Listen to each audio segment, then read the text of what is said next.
आज हम आर्टिकल 14 पे बात करेंगे। आर्टिकल 12 और 13 पे हम बात कर चुके हैं। अगर मैं यूँ कहूँ कि आर्टिकल 14 पहला मूल अधिकार के बारे में बात करता है, समानता का मूल अधिकार। सामान्य भाषा में यही बात करते हैं, लेकिन हमें इसका एग्जैक्ट टाइटल मालूम होना चाहिए, क्योंकि अगर एग्ज़ाम में ऐसे भी पूछा जा सकता है।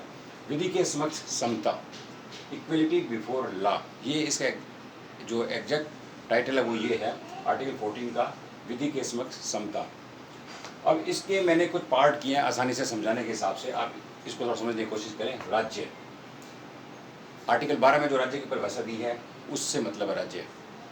मैं एक बार रिपीट करना चाहूँगा ताकि एक बार रिवीजन भी हो जाए। राज्य का मतलब है संसद, विधानमंडल, लोकल अथॉरिटीज़ और अन्य अथॉरिटीज़, जो आर्टिकल 12 में दिया गया है, तो वो राज्य।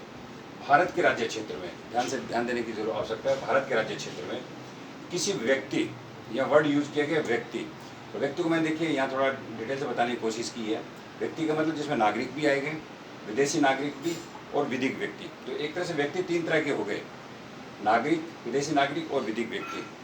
आर्टिकल जब 12 में मैंने बात की थी तो मैंने इसके बारे में बताया था।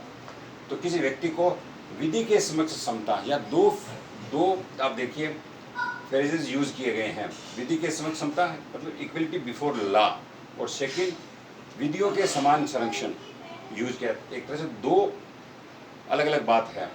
विधि के समक्ष समता, इक्वलिटी बिफोर लॉ, या विधियों के समान संरक्षण, इक्वल प्रोटेक्शन ऑफ लॉज से वंचित नहीं करेगा।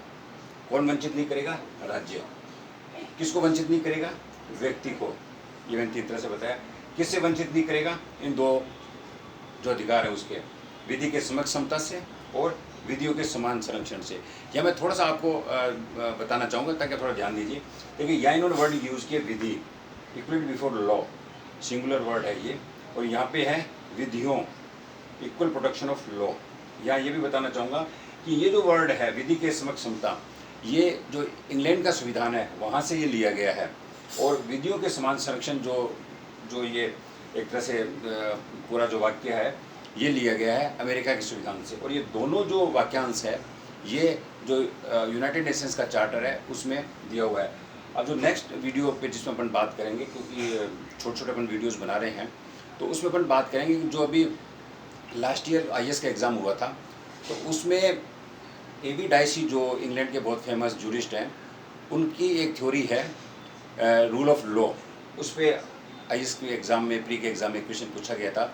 उस पर अपन बात करेंगे कि रूल ऑफ लॉ क्या है, और जो बाकी जो आर्टिकल 14 पे आगे अपन डिटेल से बात करेंगे। Thank you.